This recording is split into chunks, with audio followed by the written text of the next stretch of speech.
आपण यापूर्वी पाहिले की नैमिषारण्यात दीर्घकाल सुरू असलेल्या यज्ञ सत्रात यज्ञकर्म समाप्त झाल्यानंतर दुपारच्या वेळी सूतांनी या सर्व ऋषींना पुराणे सांगितली होती. हे सूत अत्यंत विद्वान, बहुश्रुत, सर्व वेद पुराणे इत्यादी ज्ञात असलेले असे रोमहर्षण नावाचे व्यासांचे शिष्य होते. पुराण श्रवणानंतर शौनकादी ऋषींनी विनंती केल्यावरून रोमहर्षणाने भागवत कथा सांगण्यास प्रारंभ केला. सर्वप्रथम शुकमुनींनी ज्याला ही भागवत कथा सांगितली त्या राजा परीक्षिताची कथा आपण ऐकूया. शौनकांनी विचारले, सूत महाराज, उत्तरेचा गर्भ भगवंताने अश्वत्थाम्याच्या अस्त्रापासून वाचविला, तेव्हा त्याचा जन्म कसा झाला व पुढे त्याचे काय झाले ते आपण आम्हास सांगावे. सूत सांगू लागले की महायुद्ध समाप्तीनंतर धर्मराजा राज्य करू लागला. पित्याप्रमाणे आपल्या प्रजेचे पालन करू लागला. तो अत्यंत निस्पृहतेने वागत होता. अन्याय, अधर्म, कलह यांना राज्यात जागाच नव्हती. अगणित संपत्ती, रत्ने, हिरे, माणके इत्यादी सर्व प्रकारच्या संपत्तीने खजिना जणू वाहून जात होता. त्याने अनेक यज्ञ केले, दिगंत कीर्ती मिळवली, अपरंपार दानधर्मही केला. योग्य वेळी उत्तरा प्रसूत होऊन तिला मुलगा झाला. गर्भात असताना त्याने आपल्या भोवती फिरत असलेल्या अंगुष्ठ मात्र स्वरूप दिव्य पुरुषाला पाहिले होते. अत्यंत मनोहर अशा स्वरूपाचा आपल्या भोवती जो कोणी फिरत होता तो आता आपल्याला दिसतो आहे का म्हणून जन्मल्याबरोबर त्याने चहूकडे पाहिले आणि म्हणून त्याचे नाव परीक्षिती असे पडले. 9 महिने संपल्यानंतर भगवान उत्तरेच्या गर्भातून अंतर्धान पावले होते. म्हणूनच परीक्षितीला हा प्रश्न पडला होता. अर्जुनाचा नातू अभिमन्यू पुत्र या बालकाचा जन्म होताच धर्मराजाने पितृतर्पणपूर्वक फार मोठा मंगलोत्सव केला. सत्पात्र ब्राह्मणांना गायी, जमिनी, सुवर्णादिकांचे खूप दान केले. अन्नदानही अपरंपार केले.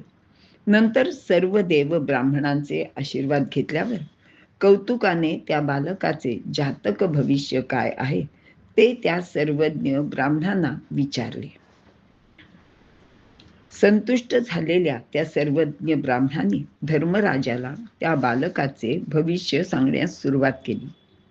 ते म्हणाले, राजा, हा मुलगा अत्यंत पराक्रमी असून पृथ्वीचे राज्य करील, देवा ब्राह्मणांची सेवा करील, रामाप्रमाणे सदाचारी व सत्य प्रतिज्ञ होईल, शिबी बलीप्रमाणे दाताही होईल, सर्वांचा आश्रयदाता आणि कुबेरासारखा ऐश्वर्यवान होईल, प्रल्हादाप्रमाणे भगवत भक्त असेल, अश्वमेध यज्ञ करील, दुष्टांचा नाश करील आणि प्रत्यक्ष कलिपुरुषाचाही निग्रह करेल.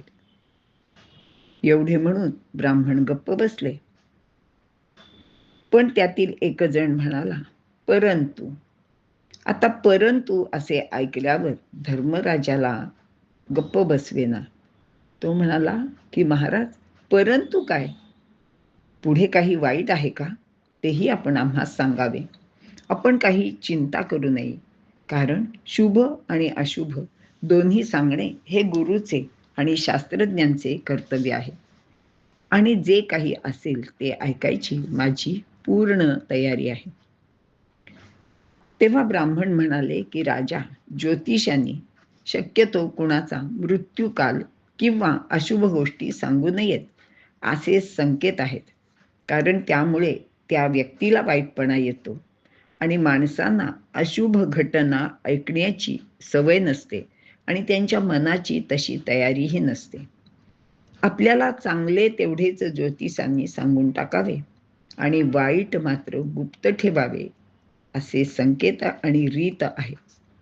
पण धर्मराज म्हणाला, महाराज, संकेत तर बरोबरच आहेत, पण आपल्या मुखातून सत्य तेच सांगितले जाईल आणि जे जे काही असेल ते ऐकण्याची माझी तयारी आहे. आपण काय आहे ते जरूर सांगा. तेव्हा ब्राह्मण म्हणाले, राजा, ह्याच्या हातून एक मोठा अपराध घडणार आहे.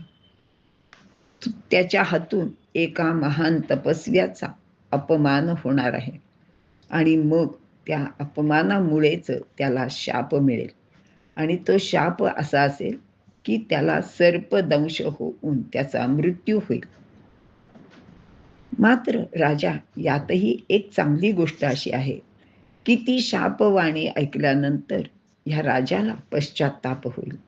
हा गंगा किनारी जाईल आणि तिथे आपल्या पापाचे कसे काही परिमार्जन करता येईल त्याबद्दल प्रयत्न करेल आणि त्याच वेळी ह्याच्या पूर्वपुण्याईने भगवान शुकदेव तेथे येऊन त्याला उपदेश करतील आणि हा ब्रह्मरूप होऊन अंतिम मोक्षपदाला जाईल, जन्म मरणातून मुक्त होईल, असे याचे भविष्य आहे. हे ऐकून राजा म्हणाला, धर्मराजा म्हणाला की विधी घटना कोणालाही कधी चुकवता येत नाही, ते शक्यही नाही, त्या अपरिहार्य आहेत. अशा रीतीने जातक सांगून ते सर्व ब्राह्मण दान दक्षिणा घेऊन आपापल्या इच्छित स्थळी निघून गेले.